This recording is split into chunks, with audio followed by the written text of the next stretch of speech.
How am you? I'm Car Metalhead, welcome to my channel. Today we're at the guitar show in Birmingham. I think the last time I went to one of these was about 25 years ago, would have been Music Live at the NEC.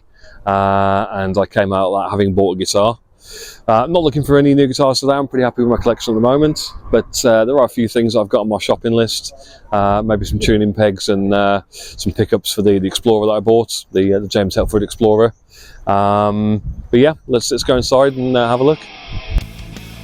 So this is my first time attending an event at the conference centre at Cranmore Park. Didn't really know what to expect in terms of size. Figured it'd be quite a small venue, but looking at the website and the list of vendors, it looked like it's really quite a big show. What I would definitely say is it's just way too cramped. You know, a lot of the time you feel like you're stood in somebody else's way. It was quite hard to get footage without kind of getting other people in it. When you definitely feel like a lot of the time like you stood in somebody else's way. Very noisy, a lot of people fret wanking and playing guitar really loud, which you'd expect from a guitar show, but it makes for quite a tiring experience after a few hours.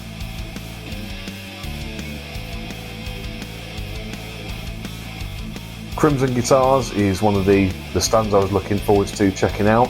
Been watching Paul at Milehouse Studios and his channel, giving me the confidence to actually have a crack at setting up some of my own guitars. I did recently buy a kind of a luthier's setup starter kit, and I was looking out for a set of nut files.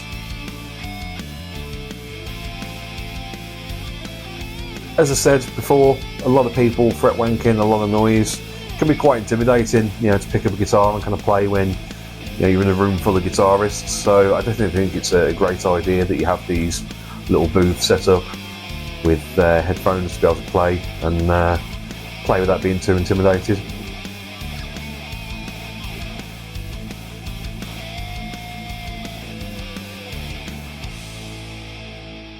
A lot of great looking stands, really like the styling for this Dan Electro stand.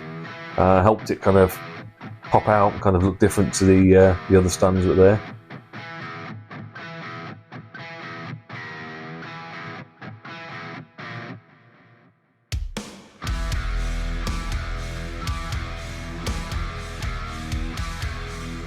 So yeah, I definitely lean towards the metal guitar.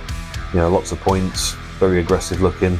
So that's certainly what caught my eye at the show. Although I do quite like these pink tellies. I think that's quite a cool look. Not very death metal though. This stand really caught my eye. Spyro Guitars, Slovenian brand, related to Jet. I had a quick chat with the guy that was on the stand.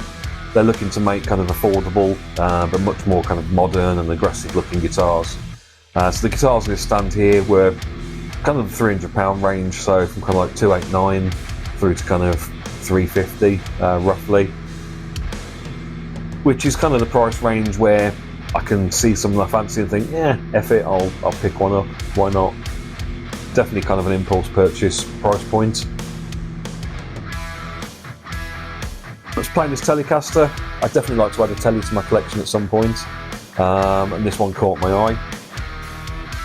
Really felt like a nice guitar, definitely with a good setup. Would be a fantastic guitar, and this one I think was $370 thereabouts. Yeah, really good price point. I'd love to know more about Spyro guitars, and we'll definitely be checking them out in the future.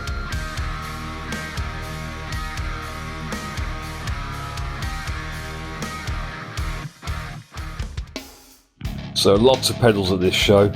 Never really been a big pedal guy myself. I've always tended to use multi-effects. I was a little disappointed, as I said earlier. I was hoping to pick up some kind of machine heads, perhaps some look at some pickups. There was a Tone Rider store there, but yeah, it wasn't really much in the way of bits and bobs like that. Hilditch guitars, really cool looking guitars. This purple one really caught my eye. Really just adore the finish on that, it's absolutely gorgeous. The shape maybe a little too extreme for my tastes, shockingly. This one, not so much my kind of thing, but kind of funky looking regardless.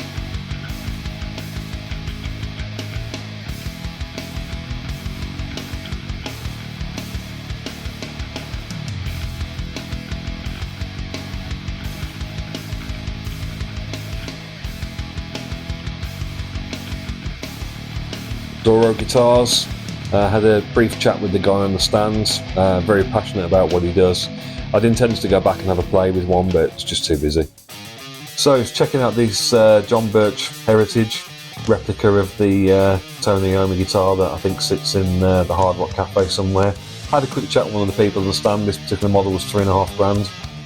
Lovely guitar, but way more than I'd be prepared to pay for one. I'm not a great guitarist, so I prefer cheap guitars. I said to myself many years ago, I'll have lots of cheap ones rather than a couple of nice ones that just don't get played to the standard that they deserve.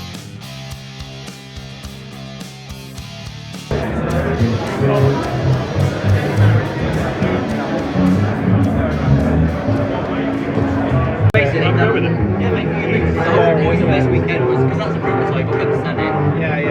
So I thought I'd just give it away, just wait until someone and she can give some time.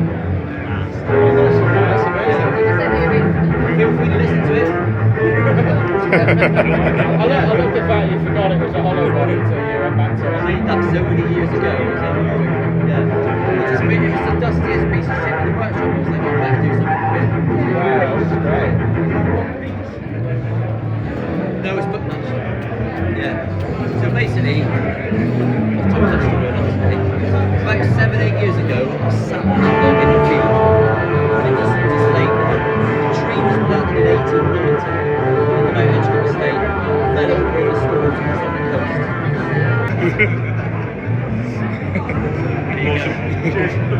And you, mate. So yeah, it was really nice to meet Paul from Milehouse Studios. He's every bit the character that you see in his videos. So upstairs you've got the bass show, not so much my thing. I do own a couple of cheap basses just for home recording. Maybe I'll look to pick up something decent at some point, something with some active pickups, just to give me a different voice and a different tone when I'm writing. So this is Carl, my friend who I went to the show with, who's a bassist, checking out some bass pedals. He was quite excited to meet Danny Sapko, the YouTuber and social media personality. And you're Yorkshireman as well, which is... Yeah, where you from? I'm a brother in Vermont, in Bradford, and that's really neat. Oh, brilliant. It's just saying I was East Coast and Scottish. So I think it's quite nice to meet these influencers occasionally. Reminds you that behind all the flashy editing and lighting, they're actually just real people like the rest of us. I'm not a bassist myself, but these Music Man basses are really quite nice. I like that green one, and this purple one really caught my eye.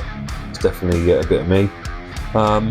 Again, not very death metal, but quite like that pink one as well. So yeah, that was pretty fun. Met Paul from Milehouse Studios. Carl met Danny Sapko, the bass guy.